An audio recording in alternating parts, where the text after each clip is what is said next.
crowd, and we're all excited to hear what John Hanson has to say. So I'm Bill Brooks, Vice President for STB Incorporated, and I also serve as the co-chair of the Transportation and Aviation Committee.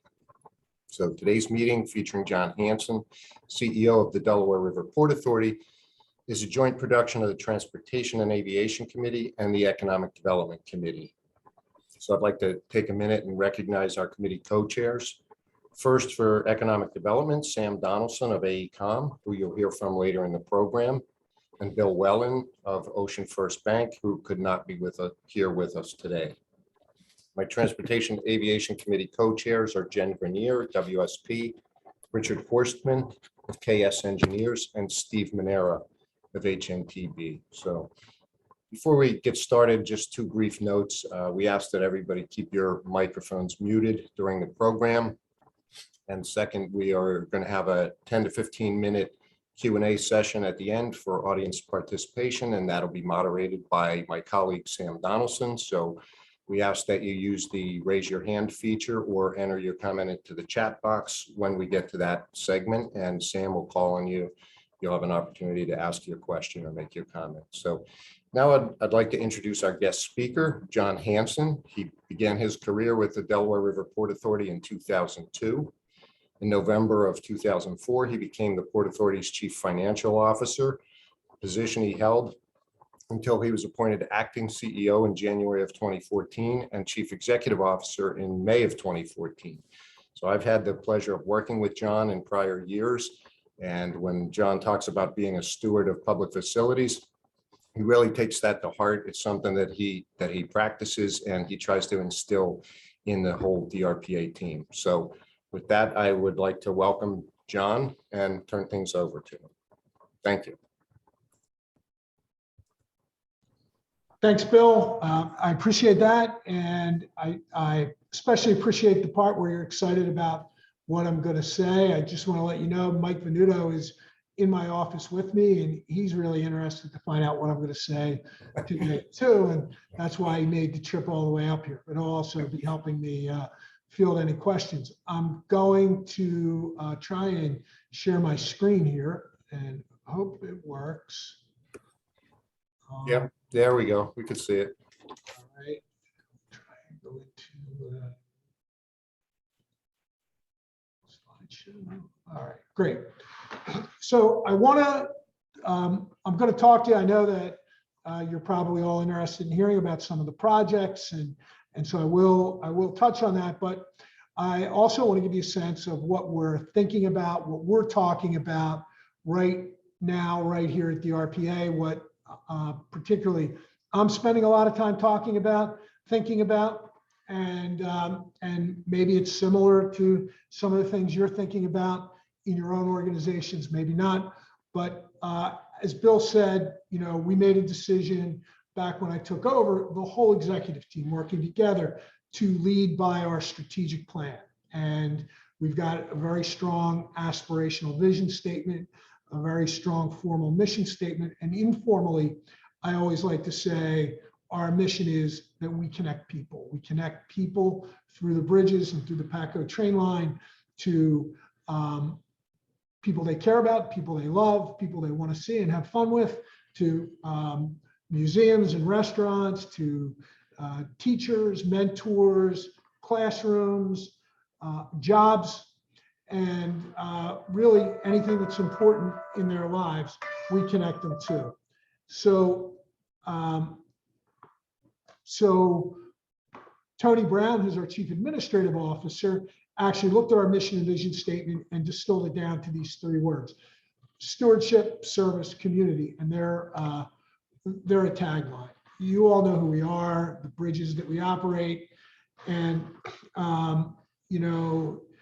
our PACO ridership is way down. It's about 40, a little better than 40% of what it was pre-pandemic, and our bridges are carrying about 90% of the vehicles that they did pre-pandemic. That's where we are today, and that's from a low of probably 40% on the bridges with vehicles, and we were at 7 or 8% at the low point of PACO for pre-pandemic, and PACO was on track to have its best year in 25 years when that had happened, exceeding last year, which or the year before in 2019. So that's sort of what's going on with us.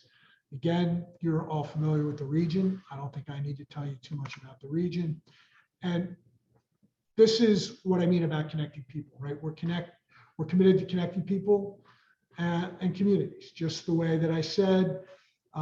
Safety is our #1 priority, and just making sure that the facilities are open, that they're usable, whether somebody's on the bike path, whether they're on the train, whether they're driving across the bridge, or even on one of the ramps, right, on and off the bridges. We take care of them as well. When we developed this idea of stewardship, and it was really about building a new organizational culture, right?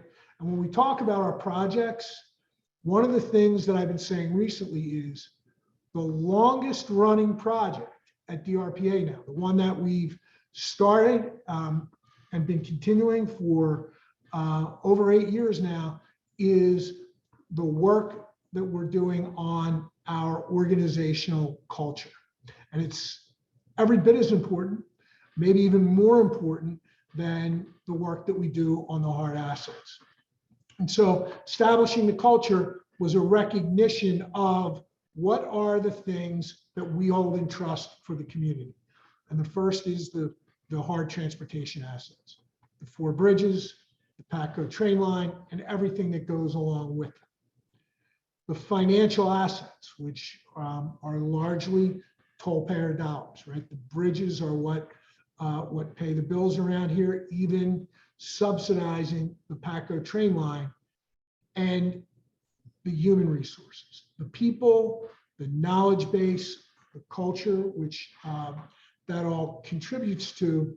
And part of stewardship is knowing that even our jobs, we hold in trust for the next generation of DRPA employees.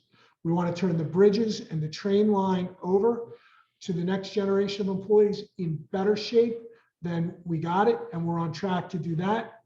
And we want to do the same thing with the culture, turn it over in better shape and in a way that is sustainable to the next generation of DRPA employees. Focusing on this idea that everything we have has been entrusted to us by the community, and it's our job to use it to create public value. What we do must create value for the community, or there's just no sense in doing it. When we started, we recognized that that environmental stewardship would be part of this, but we weren't really sure how it fit in. But we knew that operating public transit, operating 4 bridges that crossed the fragile, complex, and diverse ecosystem of the Delaware River, that environmental sustainability had to be in there. We've done a big solar project now as a result of us thinking about that. It's what has caused us to become so passionately involved in the Glassboro-Camden line project. So that was something that we knew was important, but we just didn't know how it fit in. And we've continued to define that over the last 8 years. When it comes to building a culture, and culture, organizational culture really is an analogy that has its roots in cultures throughout history, right? If you took a Western Civ course, you know what I'm talking about. Cultures typically are created by people being together in one place, in person, with common goals, common values, and responding to the pressures of the environment, right? And whether it's a country like the culture in ancient Rome, ancient Greece, or in Italy, or in cities, in neighborhoods like Little Italy, that's what you have. People who are together, common goals, common values, responding to the environment that they find themselves together in. And I keep leaning on that together in because that's the analogy that where organizational culture has come from. All the advice, everything that we've learned in school and books and seminars about building culture revolve around people being together, right? The people who are building the culture are together. And I don't think anybody knows how to do that with remote work. I assume that it must be able to be done. I mean, Mike Venuto always tells me when I ask him if we can do something, he says, with enough money, with enough time, with enough people, we can do anything, right? So I assume that this, as I'm comparing this to one of our infrastructure projects, is true, but we are spending a lot of time right now thinking about this project that has really turned around the way DRPA does its work, turned around the way DRPA has been perceived publicly. This project of creation of a culture and how to continue it in the post-pandemic world is something that we are talking about, thinking about every bit as much right now as we are about the capital projects that I know you all came to hear about here. And so we built a strong foundation of collaboration in our leadership team, right? And I love when Sam Donaldson brings up, when he introduces me, the idea of what the work that we've done with improv. And it's been, you know, it's been in a couple of different publications now, but it's at the center of us connecting as a team, connecting to other people, learning about how to do that, how to communicate, how to understand what's really going on with each other, with our vendors, in our projects. And I got to tell you, you know, I actually performed in the improv community. I think many of you know that. I watched some of the shows during the pandemic that were done on Zoom that they euphemistically called Zoomprov, and everybody seemed to acknowledge universally that Zoomprov was a failure. So we've got a lot of work to do if remote work is going to be the thing of the future. If it really truly is, we've got a lot of work in all areas to figure that out. And to that end, at DRPA, while we're figuring it out, you know, probably more than 70% of our employees can't do their jobs remotely. They're working on the bridges, they're working on the train line, which is another issue. But as of today, there is no one working remotely on our team. Everybody is back. Everybody is here 5 days a week. And we've impaneled a task force to study these issues, to look at these issues. And in fact, that task force is being co-chaired by Chief Administrative Officer Tony Brown and Chief Engineer Mike Venuto.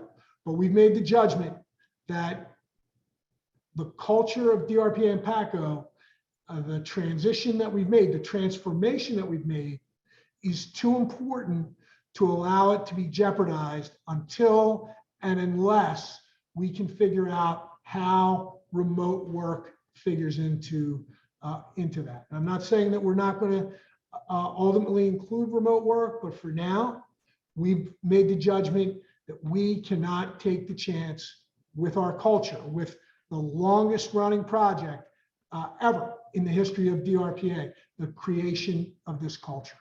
So that's a lot of what we're thinking about. That's a lot of what we're talking about. I suspect that a lot of you are trying to figure the same things out because the culture is going to determine what your areas of expertise are, what you're capable of. If you're in a niche or you're trying to get into a niche, how that plays out is really determined by your culture. We're spending a lot of time on it. So now to talk about the capital budget, nothing's really changed since the last time that we've talked. We're just beginning the budgeting process now.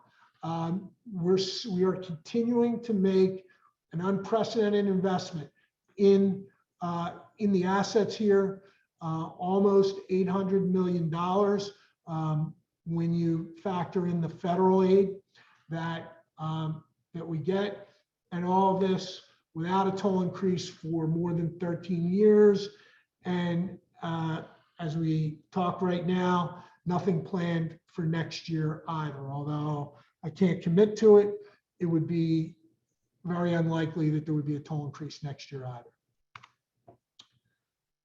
Ben Franklin Bridge Rehabilitation Project. This is the largest dollar value project that we've ever done. It just edges out the Paco car rehab project or overhaul project that was just completed, and the Paco car overhaul project only edged out the Walt Whitman Bridge redecking project. So DRPA and Paco have engaged in a series of record-breaking projects by our standards, important projects. And the Ben Franklin Bridge Rehabilitation Project is also notable for the diversity of things that we're accomplishing there, right?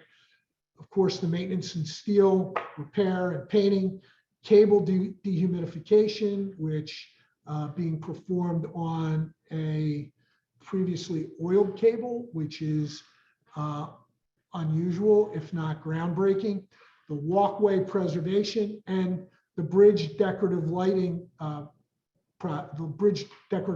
component, which we're going to be completely replacing that. And here's the bridge decorative lighting is an example of sort of a point where that I can point to and say, moving from CFO to CEO, certainly my perspective had changed, because as CFO, I got to tell you, I didn't want to spend the money on that. I didn't see the value of it.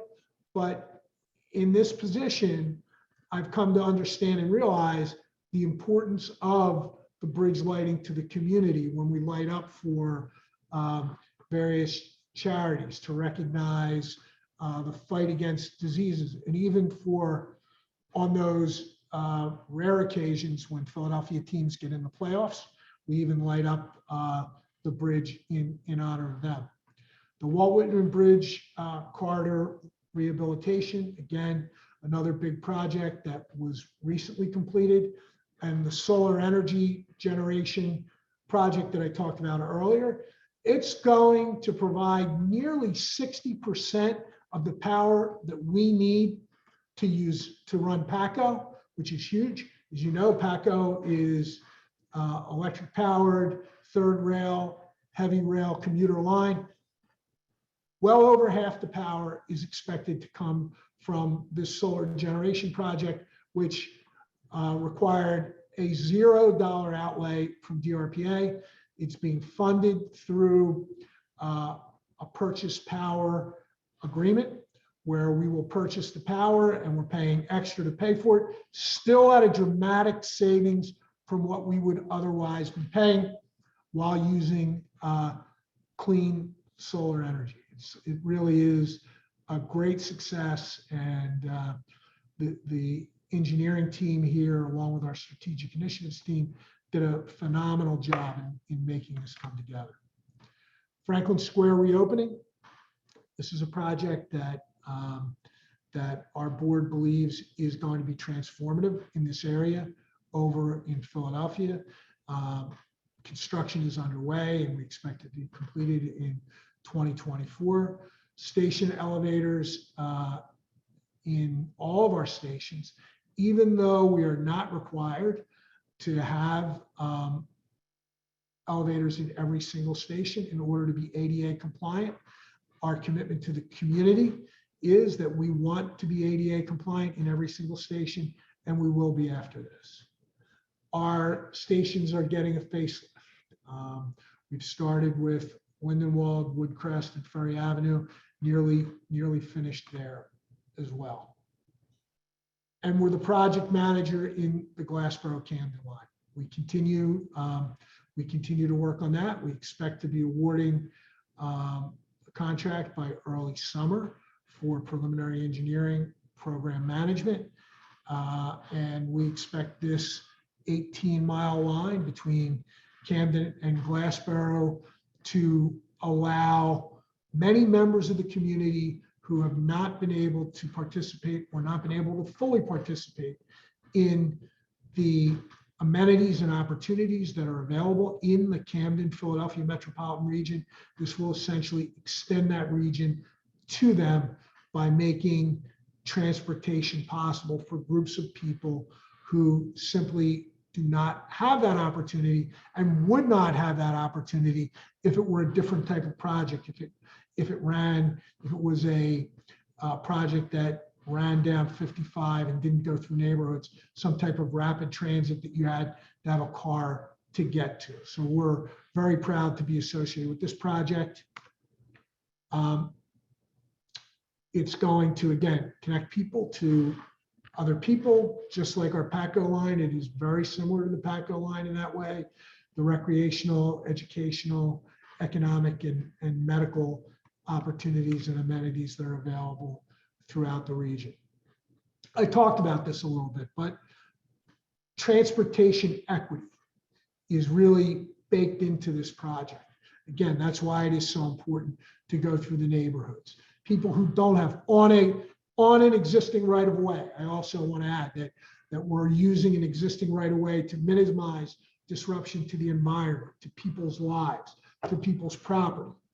And at the same time, giving them opportunities to improve their economic lives, their personal lives, their recreational lives, and their health.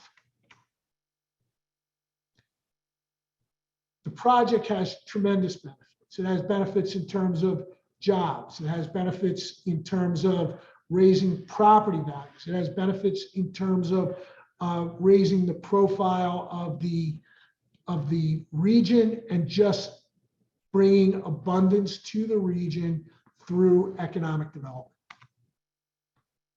And again, more facts about that. This idea of transit for all, promoting healthy lifestyles, and also giving people an option to being at the mercy of a small group of oil producers who can normally set the price. Right. So this doesn't get as much play when gas prices are down, but when you see what can happen, and it's really a function of things that are outside of our control, these types of opportunities. And the important thing about the Glassboro-Camden line is it is a permanent commitment, right? Buses can be redeployed. They can be sent somewhere else. This is a permanent commitment, which means it will spur development in the way that other projects would not and could not. Again, we're continuing with outreach to the public. We're continuing to meet with the public. We expect by early summer to be working on preliminary engineering, having a PMO on staff, and there's the website to see it. That's my presentation for today.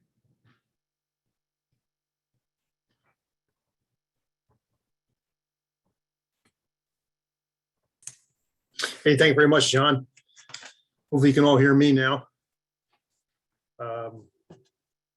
Well, hey, that was a very informative presentation. We really appreciate that.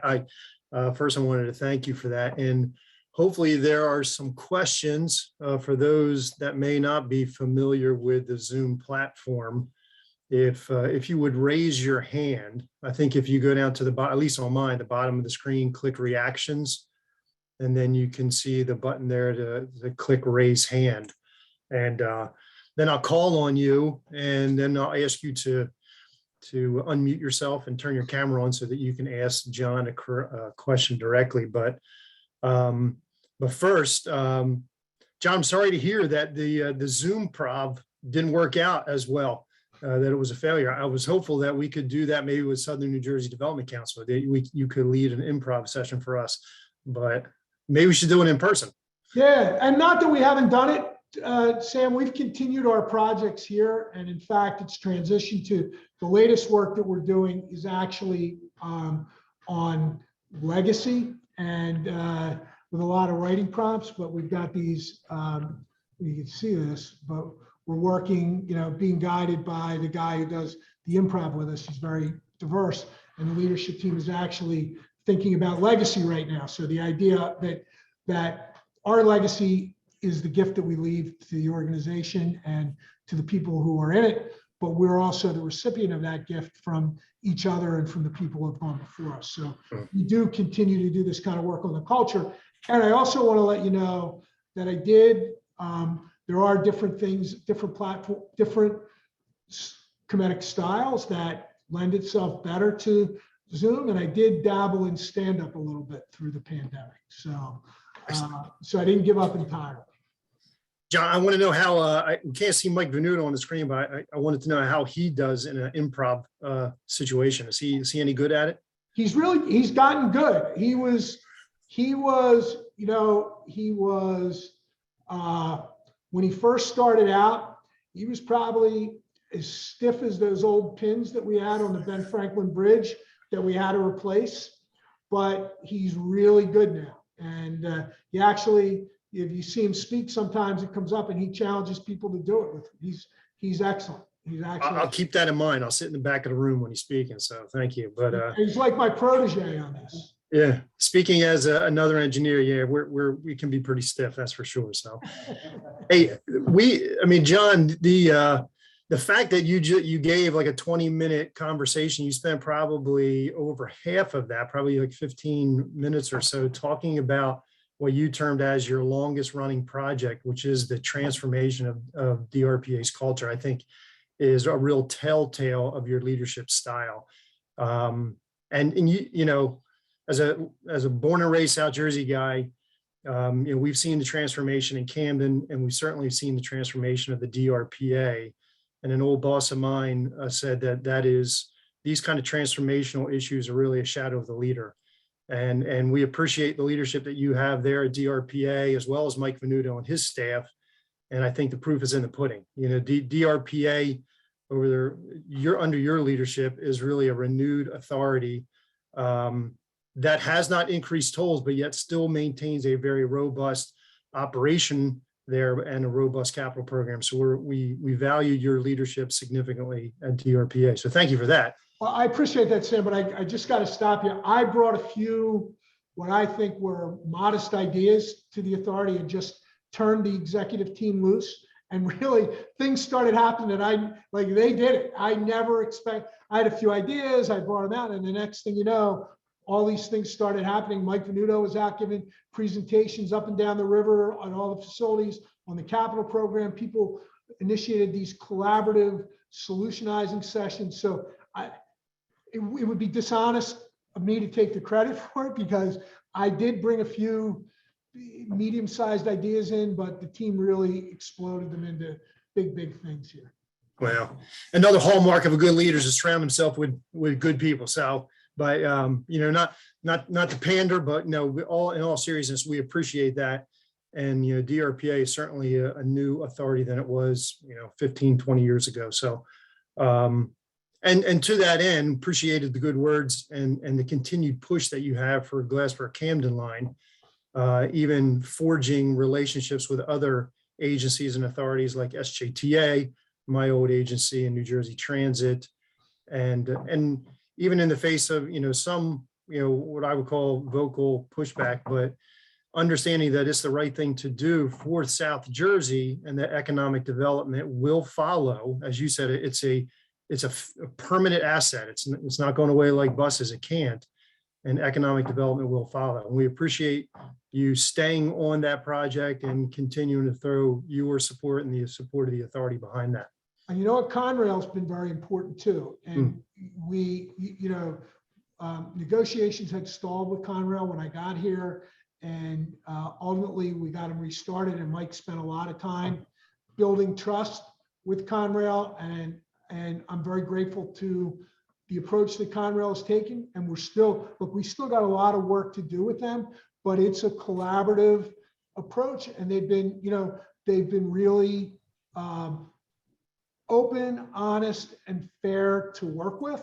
By no means am I suggesting that they're pushovers, because they're not, but they've been really good about just putting everything on the table and being honest about what we need to do if the project is to go forward, and working with us in a way that is going to ensure that it does go forward. Absolutely, good point. Any questions? And I see that Okay, Joe, I think I see a hand there. If you want to unmute yourself and ask a question.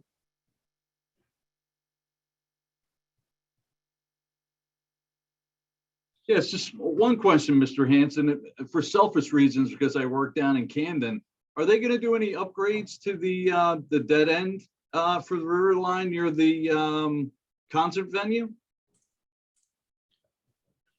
So yeah, the river line is not part of the GCL project.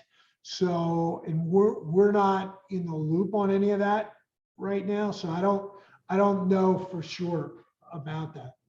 And I'll ask Mike to check on that for me so that the next time that question comes up, we have to ask our partners at New Jersey Transit about that. Okay, thank you. Great, thank you. Steve Manera, one of our co-chairs. I see your hand is raised. Yes, thank you, Sam, and thanks, John, for your presentation this afternoon. I was really interested and wanted to ask you some questions about your return to work. I think a lot of organizations are struggling with, getting people to come back full time. So I'm wondering if you've gotten any early feedback from your staff or ideas or how you're going to perhaps address that if you're sort of getting resistance to that. Any Yeah. comment? So we have gotten a little bit of resistance. There are maybe a handful of people who are upset they have to come back. And the idea is that they say that we've proven that we can do our jobs remotely. So why should we have to come in? Why should we have to, do the commute, get dressed up, all of that. My answer to that is that we don't see things the same way, right? Because the way I see it, the way remote work has worked at DRPA and for many of the people that I've spoken to as well, people have performed tasks remotely. And if I give them the benefit of the doubt, in some cases it's probably true, in some cases it isn't true, but I give them the benefit of the doubt, more efficiently. If you are performing a series of tasks more efficiently, there's value to that.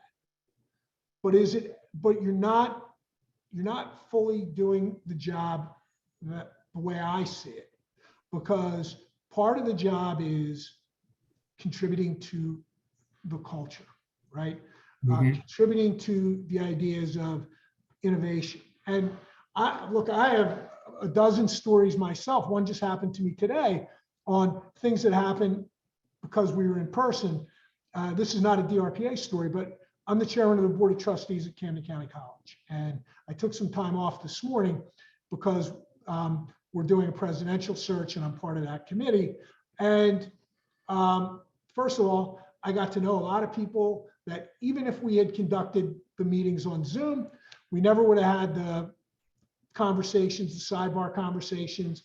You can't, as Sam and I already covered, you can't joke around as well on Zoom, right? It doesn't always come across as well. So you don't build the relationship the same way and you just don't get to know people. And there are some conversations you don't have. So one of the union leaders who's on the search committee with me said, hey, can I have a conversation with you about a issue we're having with our contract?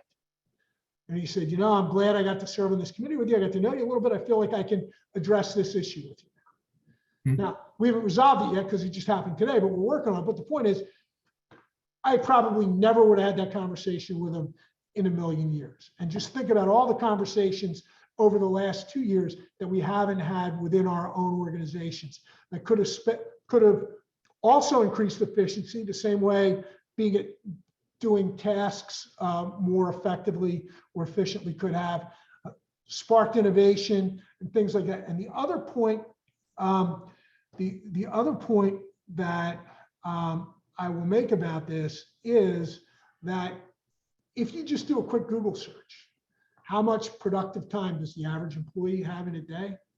The answer, I was stunned to find out, is 4 hours.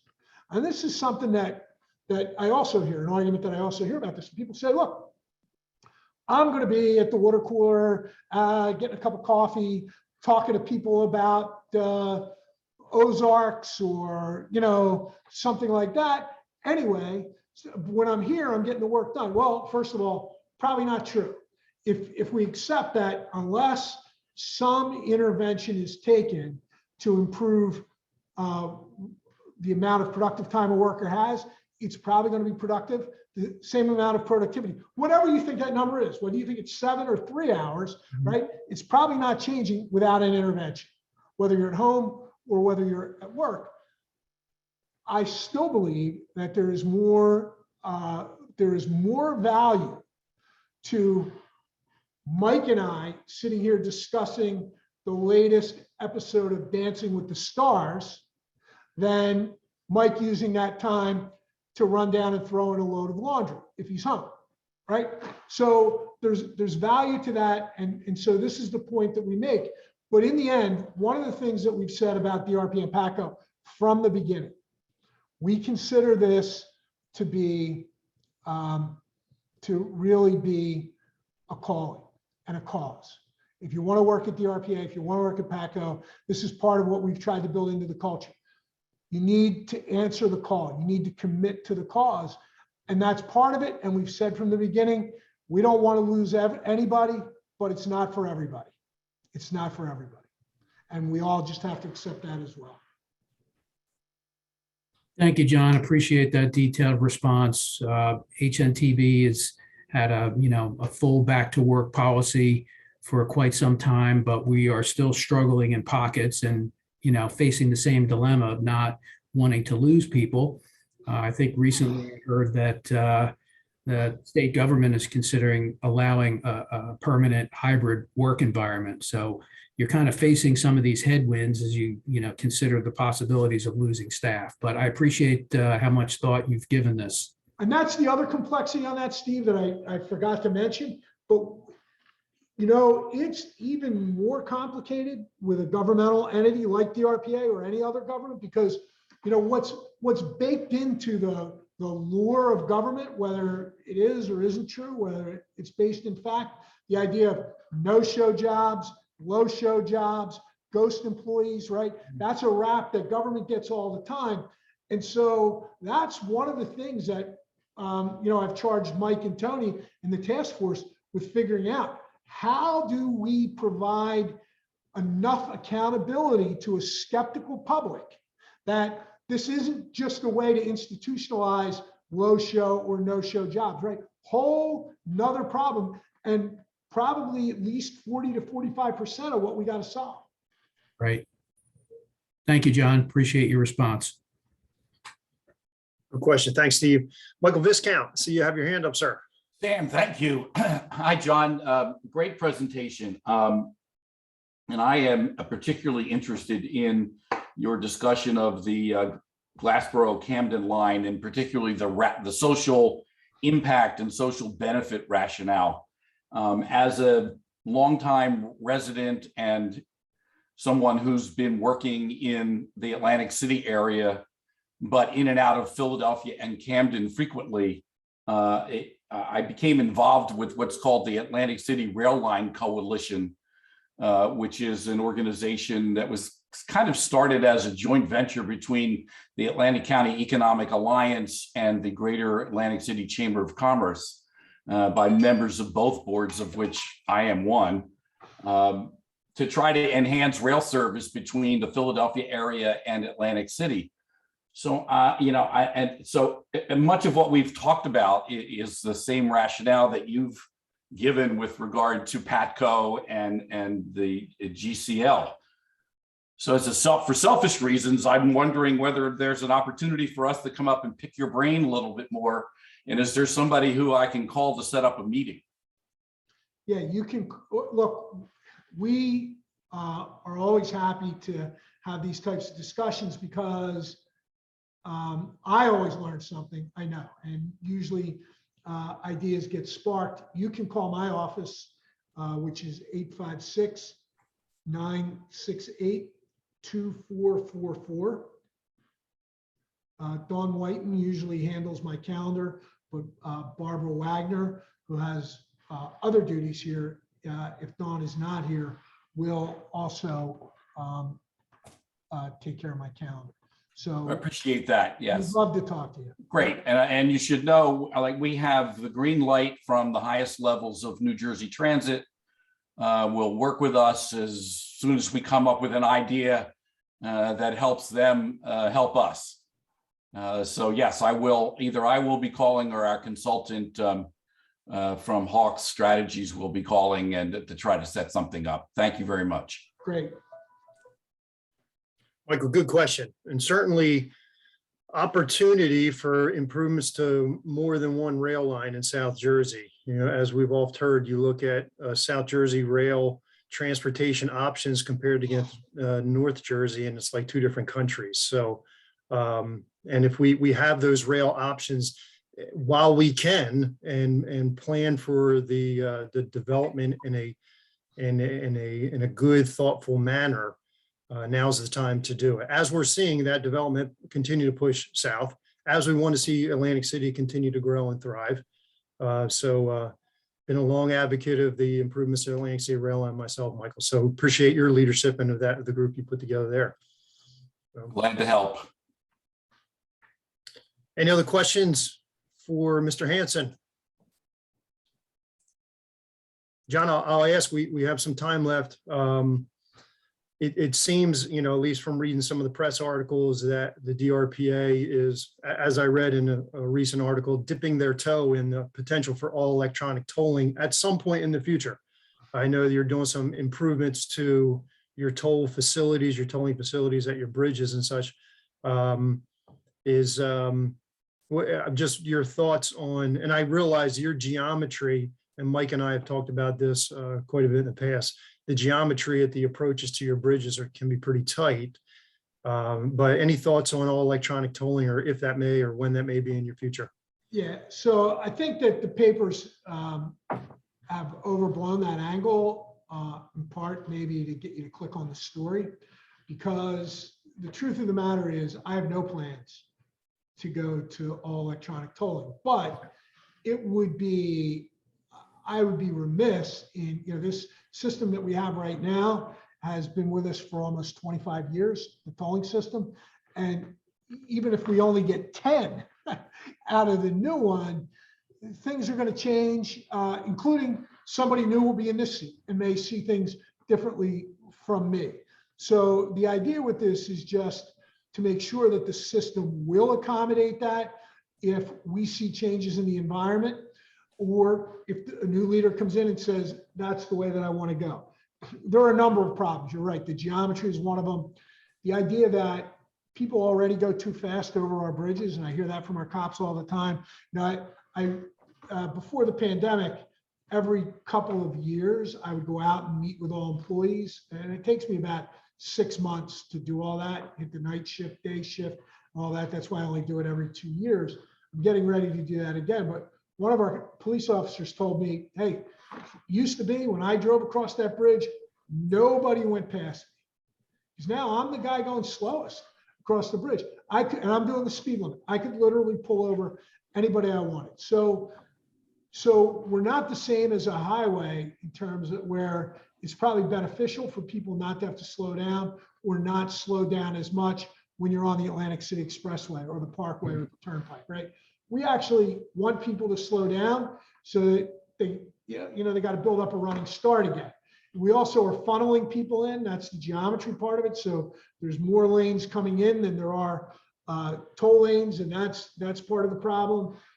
Our toll collectors are our eyes and ears out there, and they're very helpful in that.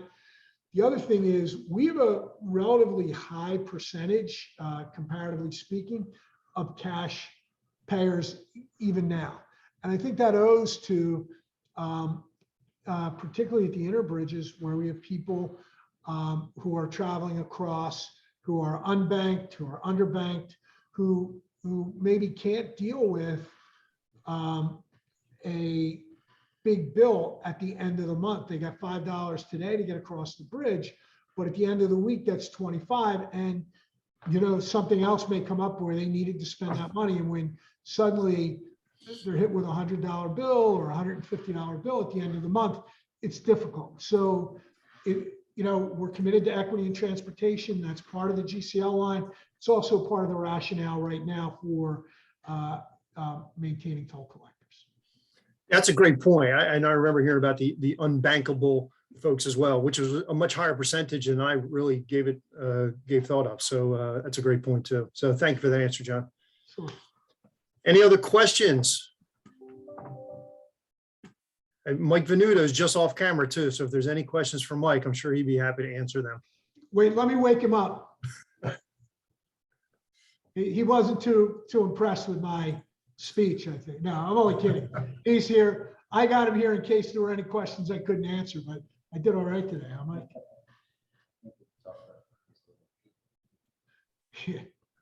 Yeah. Okay, well, it looks like we have covered everything. We've had a great turnout, and really appreciate the speakers that we have today. I think that's we have this turnout because of that. So if there's no other questions, we'll go ahead and wrap this thing up. So again, John, wanted to thank you, and we thank Mike, for making himself available too there with you. We really appreciate the leadership at DRPA. We appreciate you guys, and the focus on economic development and your assets, and just leaving the bridge in better hands for future generations, the bridges. So we appreciate your leadership there. I do want to thank our co-chairs from both the Transportation and Aviation Committee, as well as the committee I'm on. Bill Whalen, who is my co-chair of the Economic Development Committee, couldn't be with us today, but I wanted to thank him. And also want to thank the great leadership and staff that we have at Southern New Jersey Development Council under Marlene, of course, but then Tricia and Ben and Randy and others. Appreciate your time in putting this all together for us today. And I will just leave you with the closing note about the annual construction forecast, which always has a great turnout and a great lineup of speakers. That is going to be held on Friday, June 10th, in person at Stockton University. And there are sponsorship opportunities that are still left. You can reach out to Tricia Raffini at the Development Council for more information. I'm sure you can find her email on the invitation today, or just reach out to the Development Council. They'll put you in touch with Tricia. And just want to thank everyone again. Thank you, Mr. Hanson. Thank you, Mr. Venuto. And everybody have a great rest of your day. Thank you. Thank you. All right. Thanks, everyone. Take care.